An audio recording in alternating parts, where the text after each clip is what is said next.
নমস্কার বন্ধুরা, দেবযানী রান্নাঘরে তোমাদের সকলকে স্বাগত জানাই। আবারও এসেছি একটা নতুন রেসিপি নিয়ে। তো চলো আজকে বানাবো পায়েস। তো কীভাবে বানাই সেটা তোমাদের কাছে শেয়ার করব। তো চলো এই পর্যায়ে একটা লাইক দেওয়ার অনুরোধ রইল। তো চলো বেশি কথা না বাড়িয়ে আমি পায়েসটা কীভাবে বানাই সেটা তোমাদের কাছে দেখাবো। তো চলো, এখানে আমি গোবিন্দভোগ চাল নিয়েছি। আমি পায়েসটা গোবিন্দভোগ চাল দিয়েই করছি। তোমরা চাইলে আতপ চাল দিয়ে করতে পারো, কিন্তু গোবিন্দভোগ চাল দিয়ে করলে বেশ ভালো লাগে। এখানে আমি আমার হাতে 2 মুঠো গোবিন্দভোগ চাল নিয়েছি। এই 2 মুঠো চালে কিন্তু অনেক পায়েস হবে। ভালো করে আমি চালটাকে ধুয়ে নেব। তো চলো, আর এখানে আমি একটু ঘি দিয়ে দিলাম। ঘি দিয়ে আমি ভালো করে এখানে চালের সঙ্গে মেখে নেব। তো মেখে নিই। তোমরা এইভাবে পায়েস বানাবে, দেখবে খেতে খুব সুস্বাদু লাগে, খুব সুন্দর লাগে খেতে। টেস্টটা কিন্তু দ্বিগুণ হয়ে যায়। এটাকে আমি এখন রেখে দিয়েছিলাম রেস্ট করতে।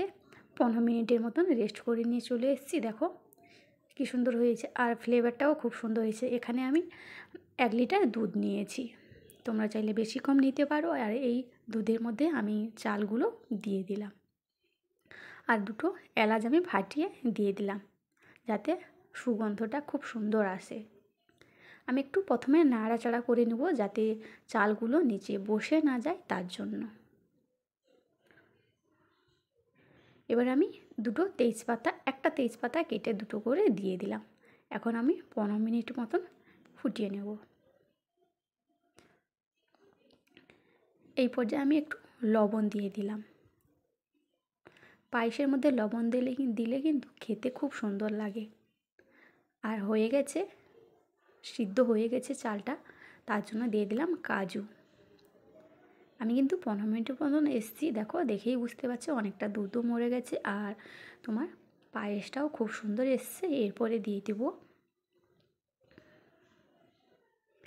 চিনি, ক্যারামেল করে রেখেছিলাম, সেটা দিয়ে দিলাম। তোমরা চাইলে গুড় দিতে পারো। আমি এইভাবে চিনি ক্যারামেল করে রেখেছিলাম, সেটা আমি দিয়ে দিলাম। এতে কালারটা কিন্তু পায়েসের মধ্যে যে কালারটা না, খুব সুন্দর আসে। গুড় না থাকলে আমরাও অনায়াসে এইভাবে বানিয়ে নিতে পারি, আর গুড়ও দিতে পারো। খেতে কিন্তু খুব সুন্দর হয়। সবগুলো দিয়ে দিয়েছি। দেখো কালারটা খুব সুন্দর এসছে। আর একটু আমি চিনি দিয়ে দিলাম। তোমাদের স্বাদ অনুযায়ী চিনিটা দিয়ে দাও। কালারটা কিন্তু দুর্দান্ত এসছে। আর খেয়াল করো, চিনি দেওয়ার পরে কিন্তু যতটা গাঢ় ছিল একটু পাতলা হয়ে গেছে। আরও আমি 5 মিনিট ফুটিয়ে নেব।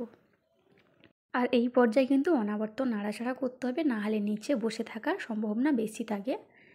আমি নাড়াচাড়া করে নিচ্ছি। আর দেখো অনেকটা ফুটে গেছে, হয়ে এসছে। আর এই পর্যায়ে তোমরা চাইলে কেশর দিয়ে দিতে পারো, খেতে কিন্তু আরও ভালো লাগে। আমি আর দিলাম না। আর কিশমিশটা একটু পরে দেব। কিশমিশটা এই যে এক্ষুনি দিয়ে দিলাম, কিন্তু কিশমিশটা সবসময় লাস্টের দিকে দেওয়ার চেষ্টা করবেন। কারণ হচ্ছে কিশমিশ টক মতন হয়, তো তার জন্য দুধটা ফেটে যাওয়ার সম্ভাবনা থাকে। তার জন্য সবসময় কিশমিশটা নামার সময় দিয়ে দিবে। এবার হয়ে গেছে, নামিয়ে নিয়েছি। দেখতে পাচ্ছ কালারটা খুব সুন্দর এসছে। এবার পরিবেশন করার পালা।